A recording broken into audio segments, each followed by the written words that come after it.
Shikues të nderuar të RTS, selamu alaikum wa rahmatullahi wa barakatuh. Mi se takohemi edhe sot në emisionin Në hijen e mëshirës, si zakonisht çdo ditë pune gjatë muajit Ramazan nga hënën të premte nga ora 16 me mysafir të ndryshëm në studion tonë. Për sot kemi të ftuar hoxhën e nderuar nga qyteti i Ferizajt, doktor Blerim Veliun. Hoxh, selamu alaikum, mirë se erdhe. Aleikum selam, mirë se jeni. Atëherë jemi dakoduar për të flasur për Ramazanin nga një kënd vështim ndryshe. Ramazani zakonisht përjetohet si një muaj do thotë i agjërimit dhe i ritualeve të tjera fetare. Mirë, po si do ta përkufizoni ju Ramazanin nga një kënd vështrim më i gjerë dhe më reflektues? Alhamdulillahi rabbil alamin wassalatu wassalamu ala ashrafil anbiya'i wal mursalin nabiyina Muhammad wa ala alihi wa sahbihi ajma'in. I tërë falëndërimi takon vetëm Allahut te bareke ve taala, vetëm atë adhurojmë dhe vetëm për tij falë dhe ndihmë kërkojmë. Paqja dhe përshëndetja qofshin mbi të dërguarin e tij sallallahu alaihi wasallam, mbi shokët e tij, familjen e tij dhe mbi të gjithë ata të cilët ecën në rrugës së tij deri në ditën e fundit të kësaj bote. Fillimisht elusim Allahun te bareke ve taala që të na nxjerrë nga ky muaj i bekuar të me gjunohe të falura, me ngrada të ngritura tek Allahu te bareke ve taala. Fillimisht, nëse i qasemi Ramazanit nga aspekti klasik i tij, atëherë mund të themi se Ramazani është një muaj në të cilën Allahu e ka bërë obligim agjërimin e tij. Kurse agjërimin nënkupton që njeriu ta privoj veten e tij nga ushqimi dhe nga marrëdhëniet intime, nga fillimi i agimit e deri në mbrëmje. Mirë, po nëse themi Ramazani nga një këndvështrim ndryshe, ne astësi nuk dalim nga thelbi i Ramazanit, por përkundrazi kthehemi në thelbin e tij.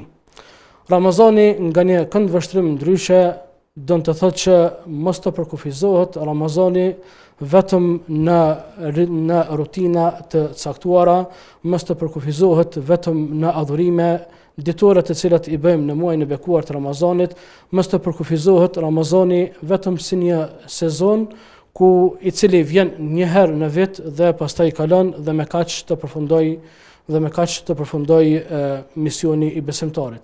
Mirë, po Ramazani është një muaj i cili na edukon, një muaj i cili na mëson, është një muaj në të cilin ne e mësojmë vetë përmbajtjen, një muaj në të cilin ne e adhurojmë Allahun te bareke ve taala dhe mësojmë se si të adhurojmë Allahun edhe për gjatë muajve të tjerë.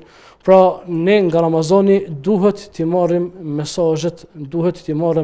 mesazhet e tij dhe jo vetëm ta përkufizojmë atë në atë se vetëm çka është e lejuar, çka është e ndaluar, sa orë agjërojmë e kështu me radhë.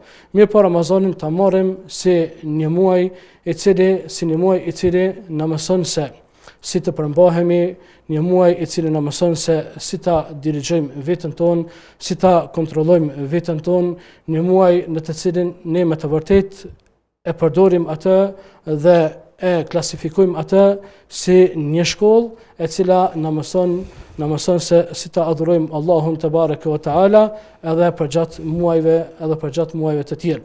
Pra në këtë kuptim Ramazani nga një kënd vështrim ndryshe do të thotë kjo, pra që ne t'i marrim mesazhet e Ramazanit dhe ato t'i përjetojmë dhe t'i praktikojmë në jetën tonë dhe të jetojmë pas Ramazanit me mesazhet të cilat i kemi mësuar në muajin e bekuar të Ramazanit, me edukatën të cilën e kemi marrur në muajin e bekuar të Ramazanit e kështu me radhë. Atëherë, pavarësisht vlerës së tij shpirtërore, pra një pjesë e njerëzve Ramazanin e shohin si një vështirësi apo edhe një falloj barre. Në këtë rast, cilat janë faktorët që ndikojnë do thotë në këtë perceptim dhe si mund të kalohet kjo krizë, se mund themi?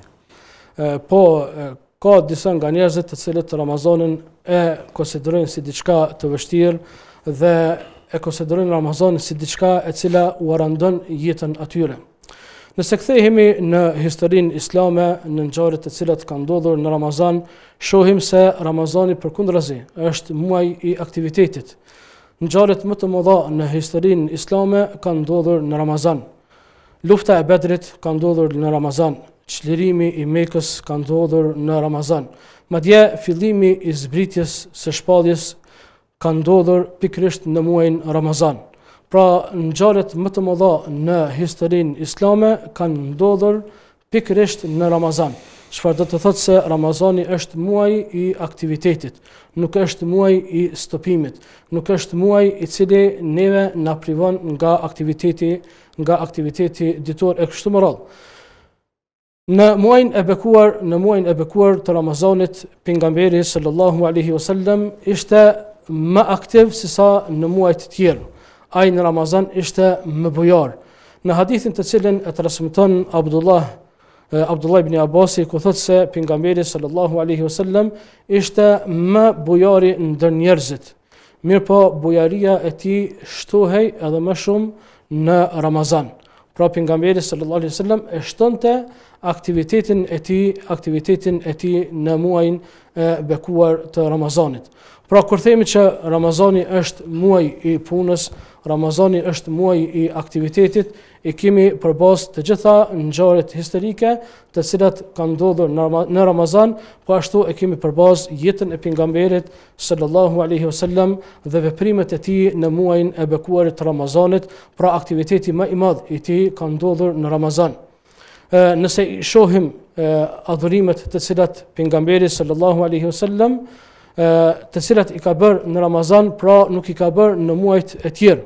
Pra pejgamberi sallallahu alaihi wasallam në Ramazan e ka shtuar namazin e natës, në Ramazan e ka shtuar leximin e Kuranit, në Ramazan e ka shtuar dhikrin, në Ramazan e ka shtuar të gjitha punët e mira, të gjitha veprat e mira, i ka shtuar pra në këtë muaj të bekuar. Dhe nëse themi se Ramazani ose dikush e kupton Ramazanin si diçka të vështirë, atëherë nuk është problemi tek Ramazani, mirë po problemi është të vetë personat se si e kanë perceptuar muajin e Ramazanit. Nëse dikush e sheh Ramazanin ose nëse dikush e sheh fejen në përgjithësi si një listim të ndalesash dhe lejesash, padyshim se Ramazani për të do të jetë diçka e vështirë. Nëse dikush nuk e përjeton Ramazanin, nëse dikush nuk i përjeton adhurimet, nëse dikush nuk i mediton adhurimet të cilat ne i bëjmë në muajin e Ramazanit, pra kjo për të do të jetë një rutinë ditore dhe padyshim që kjo do të shtohet, do të jetë një vështirësi, shtesë nga vështirësitë të cilat njeriu i përjeton gjatë ditës së tij. Po ashtu thot pejgamberi sallallahu alaihi wasallam se sa nga njerëzit ka që nuk përfitojnë nga agjerimi i tij përveç etjes dhe urisë. Pra për faktin se njeriu gjatë muajit të bekuar të Ramazanit nuk e ka ndaluar veten nga epshet tjera, nuk e ka ndaluar veten nga fymjet, nuk i ka ndaluar veten nga vezet e këqija, mirë po vetëm ka agjëruar. Dhe padyshim se për dikën të tillë agjerimi është i vështirë, për arsye se nuk e ka kuptuar thelbin e agjërimit dhe shkakun sepse ne agjërojmë. Pra shkaku pse ne agjërojmë është, siç e përmenda edhe në fillim, që ta arrijmë devotshmërinë tek Allahu te bareke ve taala, që të pastrohemi tek Allahu dhe që të ngrisim gradat tona, shkallët tona tek Allahu te bareke ve taala dhe jo Ramazani të jetë diçka e cila na e vështirëson jetën. Përkundrazi, pra Ramazani na e lehtëson jetën.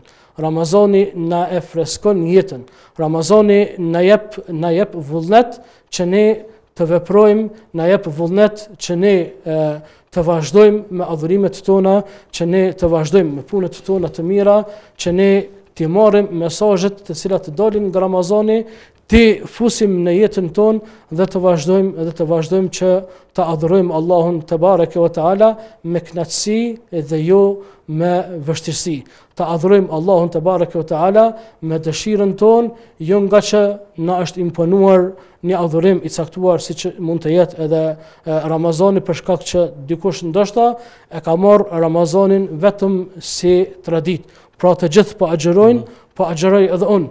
Pra nga ky kontekst padyshim që Ramazani për dikën mund të jetë i vështirë, mund të jetë Ramazani diçka e cila e pengon në jetën e tij, në aktivitetin e tij, për faktin se ai nuk e ka kuptuar mesazhin e Ramazanit, nuk e ka kuptuar thelbin e Ramazanit, thelbin e agjërimit dhe arsyeën se pse ai se pse ai agjeron.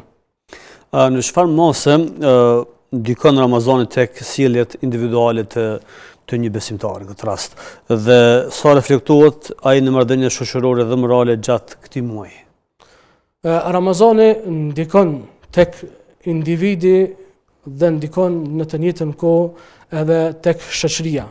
Pra vetë Ramazani e edukon besimtarin. E edukon besimtarin fillimisht në veten e tij që ai të jetë i përmbajtur, që ai ti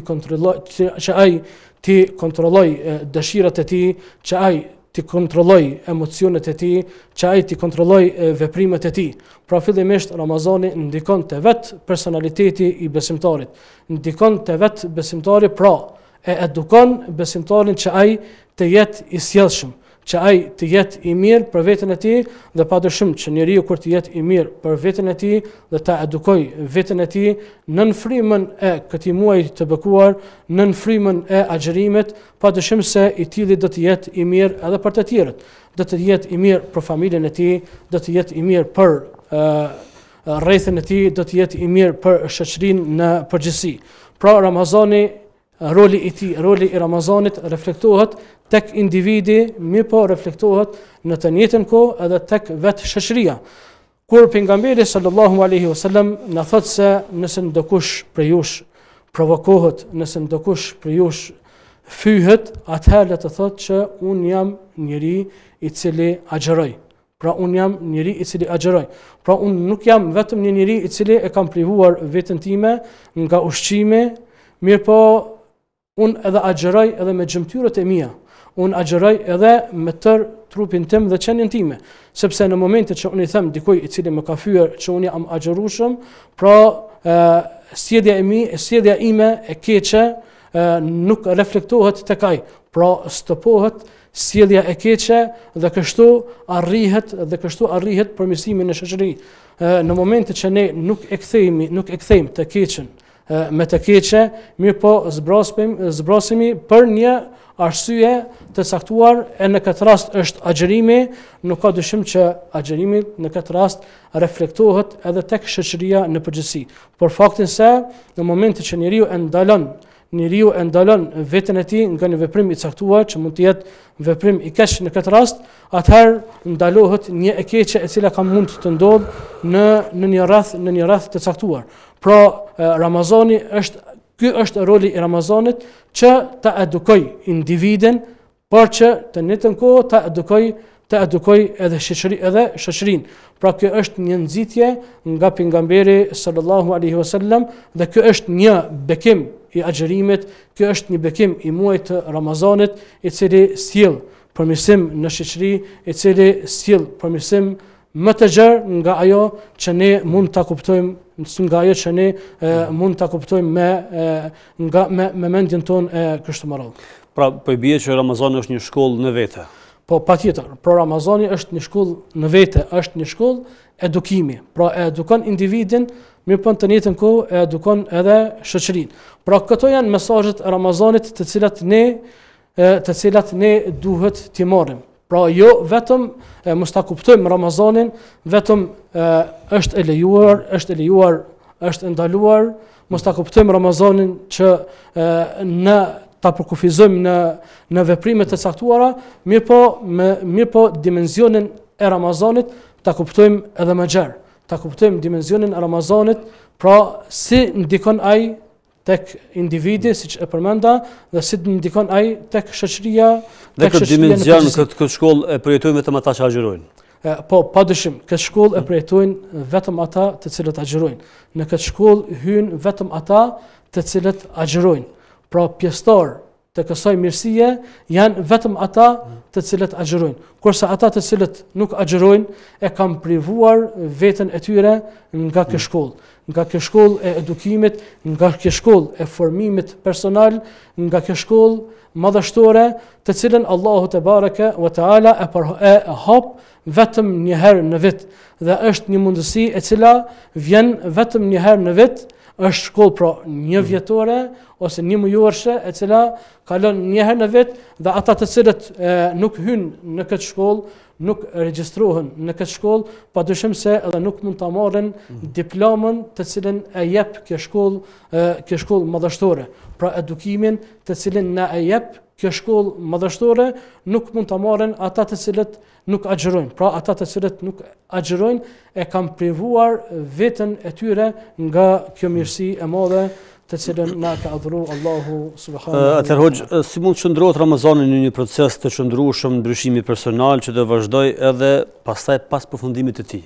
Qenë se shpeshherë diskutohet pra jemi tjetër person gjatë 30 ditë dhe agjërim, pastaj qysh me ditën e parë të Bajramit jemi tjetër person. Po patjetër, kjo është një problematik, thash edhe një herë, kjo është një problematik me të cilën ne ballafaqohemi zakonisht. Kjo problematik vjen pikërisht nga perceptimi të cilin ja kemi bërë Ramazanit.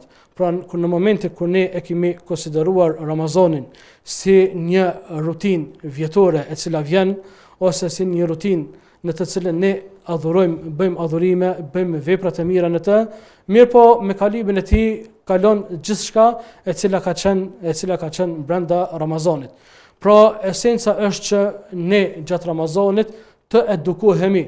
Në momentin kur ne edukohemi, këtë edukat duhet që ta përcjellim edhe pas Ramazanit. Pra edukatën të cilën e kemi marrë në muajin e bekuar të Ramazanit, kjo duhet të ngulitet thellë në zemrat tona, kjo duhet të ngulitet në vetdijen tonë, kjo duhet të ngulitet në karakterin tonë, në mënyrë që ne të vazhdojmë pas muajit të bekuar të Ramazanit me punë të mira, me vepra të mira, ashtu siç kemi qenë në Ramazan.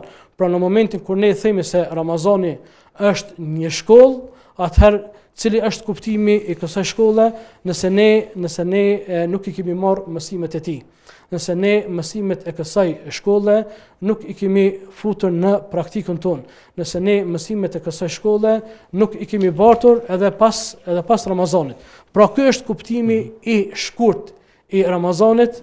Pra nëse ne kufizohemi me punë të mira dhe vepra të mira në Ramazan, kurse pas Ramazanit vazhdojmë me rutinën e zakonshme.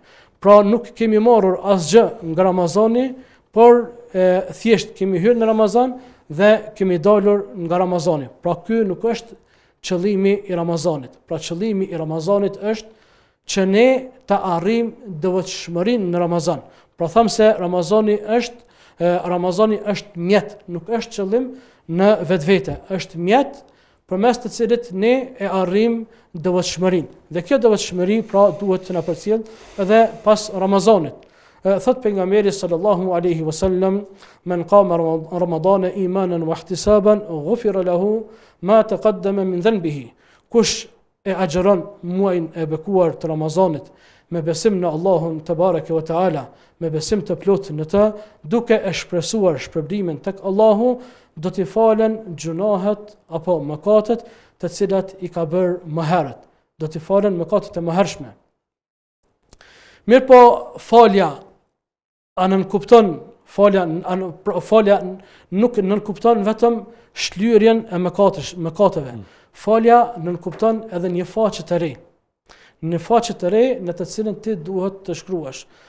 Kjo faqe në të cilën ti duhet të shkruash, a duhet të shkruash me stilin e vjetër apo ta ndrosh stilin e shkrimit. Pra është një faqe e re të cilën ti duhet ta mbushësh pas muajit të bekuar të Ramazanit. Pra e lutim Allahun që të na bëjë për atyre të cilët i ka falur dhe këtë mirësi, këtë falje, këtë faqe të re pas muajit të bekuar të Ramazanit e mbushin me vepra të mira, me edukatën të cilën e kanë marrë në muajin e bekuar të Ramazanit.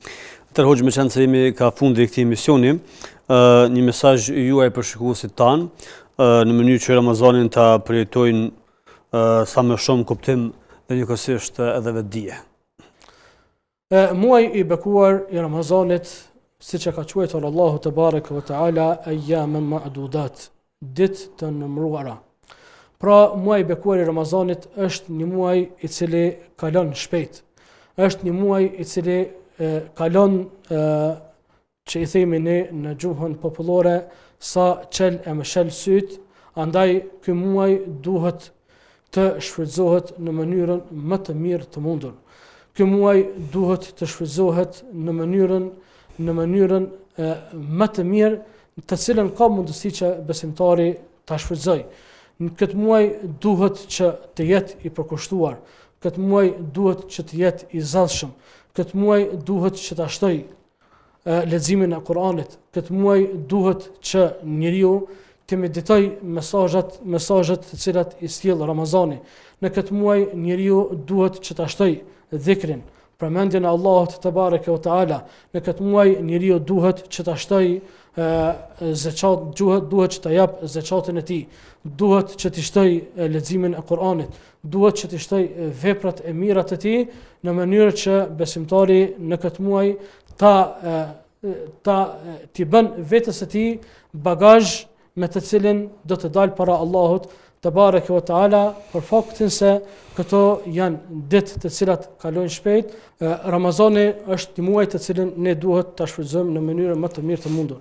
Pra ne duhet të dalim nga Ramazani me mesazhet të cilat Ramazani na ka sjellur qysh në fillim të tij.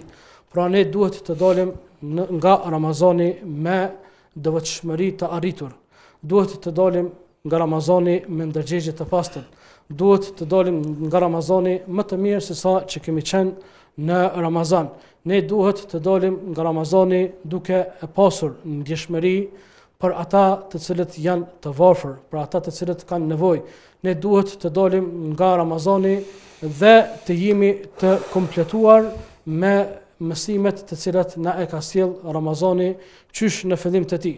Thot pejgamberi sallallahu alaihi wasallam, kur të vjen Ramazani, hapën dyert e xhenetit, mbyllen dyert e xhehenemit dhe prangosen djejt. Nëse në Ramazan janë të prangosur djejt, nëse në Ramazan ne jemi të lirë të veprojmë punë të mira, vepra të mira, atëherë çfarë na ndalon neve që të jemi më të mirë në Ramazan dhe që të bëjmë punë të mira, të bëjmë vepra të mira dhe që ta kalojmë një Ramazan ndryshe nga Ramazanët të cilët i kemi kaluar më herët.